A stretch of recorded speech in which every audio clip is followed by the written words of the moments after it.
Patuloy ang paggalaw ng TV5 sa pagpapalakas ng kanilang artista at programa, at isa sa mga pangunahing personalidad na nasa likod nito ay si Johnny Manahan o mas kilala bilang Mr. M.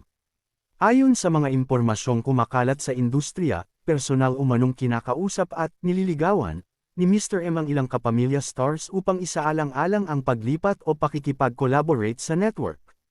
Layunin umano ni Mr. M na makabuo ng isang matibay at dekalibreng roster ng mga artista na magsisilbing mukha ng bagong yugto ng TV5.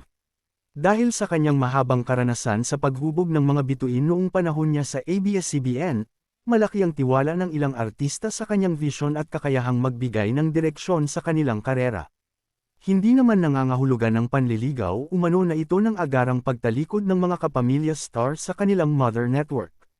Sa halip, pinag-aaralan umano ang mga posibilidad ng project-based arrangements, co-productions, at mas malayang sistema na magbibigay sa mga artista ng pagkakataong sumubok ng iba't ibang genre at papel. Ayon pa sa ilang source, bukas ang TV5 sa paggawa ng mga programang mas tutok sa kalidad ng istorya at pag-angat ng talento, kaysa sa basta ratings lamang. Dito raw pumapasok ang papel ni Mr. M bilang mentor, isang bagay na hinahanap din ng ilang veteranong artista at maging ng mga bagong henerasyon ng performers.